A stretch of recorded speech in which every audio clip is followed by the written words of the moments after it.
finding it hard to look at this right now. Right over there is an area outside a very large landfill here in the state of Michigan. And there's one small area, just a couple of acres in size, where a pair of bald eagles live.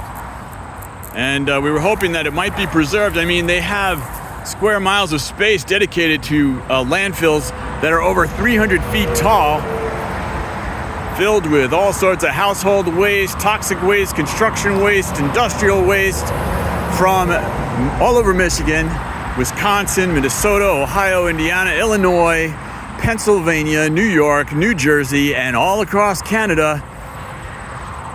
You'd think they could just leave this little spot alone, but they didn't. It was slated for next year that the destruction was going to start.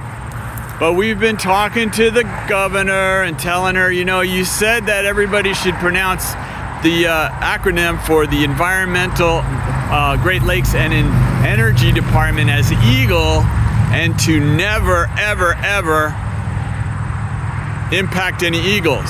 So we brought that up in a couple of meetings in the past 2 weeks, and look what happened. Isn't that amazing? I mean, you know, it's good to work, right? But is it good to destroy, especially the homeland of our national symbol, the American eagle? Look on your money. Is this what money is supposed to do? Destroy the roots and life of this world? Right over here on our left, we see some wetlands. And in fact, this whole thing is wetlands. This is mesic wetlands. It's a prairie. It's a prairie. Back over there, there's some vernal pools, they call them. There's some ponds. There's some water moving through this ground. It was all through here, by the way. And then they transformed it into a golf course, and then they transferred it over to the waste company.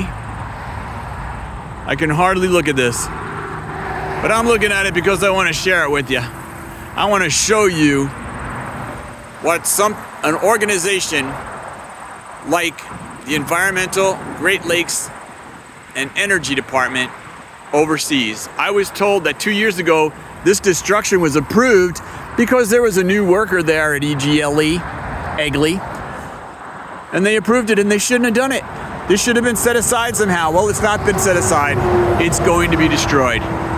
And along this route, along this I-275, we got a lot of business going on over there, but along this entire section, for nearly 3 miles, we're gonna see a 300-foot tall garbage dump, a landfill, filled with stenchy materials. It's just amazing. In the mesic wetland, what happens is, it's porous. It's kind of like a giant sponge. So the water falls down upon it. You can see some sandy soil right here, sandy loam. The water falls down upon it, and it actually soaks it up like a giant sponge. There's some sound effects for you. Soaks it up like a giant sponge, and it slowly feeds it down into the local water system. And the local water system leads down into the lower branch of the Rouge River, which goes on to the rest of the Rouge River and on down into the Detroit River, where we suck up our water for drinking and doing all sorts of things with it. But nearly all of this has been destroyed. And who's benefiting from it? The Charter Township government, which is a strange form of government in the state of Michigan, which allows for sparsely populated areas to provide themselves with police and fire service and other emergency services, as well as sanitation services. But it's been taken to the limit in southeastern Michigan, and these governments are practically independent. They're certainly not being overseen by anybody. Some of them have supervisors, they have commissioners, and they pretty much do whatever they feel like, and no one can stop them. Now they're only supposed to be used for locations that are up to 5,000 people in population. Maybe if you're pressing it, you can go all the way to 10,000. There's over 27,000 people in Van Buren Charter Township where this is taking place. And they've got all sorts of brand new parks and everything. People don't go to them because they're really close to the garbage dumps and they stink. Oh, there's a pretty butterfly coming to visit what used to be here.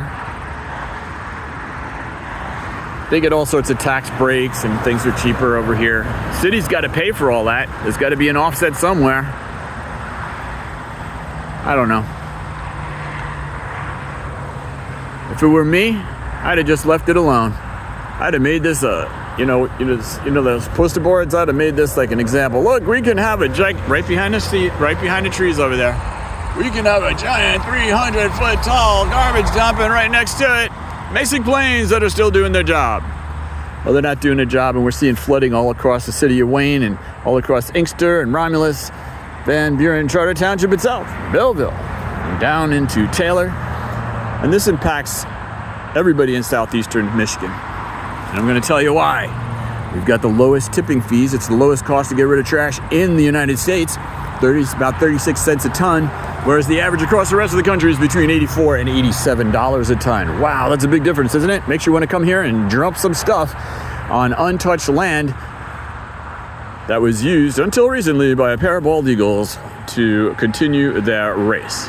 Well, that's not going to happen here. And they're either going to die or they're going to get displaced. And they'll never be able to come back. Next year, all the waterfowl that use this place are going to come back, and there's not going to be anything here. So there's going to be a lot of confusion on the sidewalks as we redirect the waterfowl to places where there actually is water that's not poisoned. I don't know. What do you think? Is this the kind of America that you want? Check it out. I mean, everybody wants Arby's, right? McDonald's, Wendy's. We got two. Look at that. Two of them. Just in case you only found one, I know the other one's there.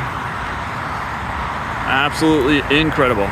So which one do you want? Which United States of America, which world do you want? Because right now this is being exported. That's being exported right there.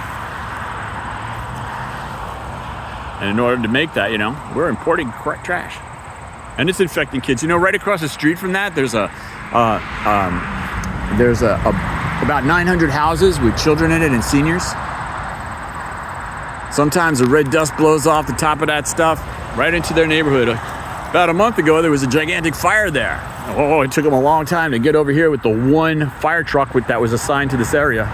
And it was a several acre fire. And the smoke went up in the air and it came down 8 miles away. So if you think this is a local issue, it's not. There are at least 7 of these mega landfills within just 5 miles of where I'm standing. That is Michigan.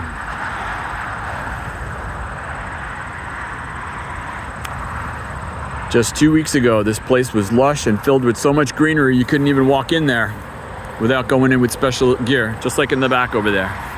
But it looks like that's where the ponds are, and that's going to take a little longer for them to deal with, because there were ponds up in the front of the gigantic landfill area. They had to dig down nearly 300 feet, that's right, a 300-foot hole to clear it out and line it and then start filling it in. I don't think they actually stayed ahead of the water, though, because that hole filled up pretty quick.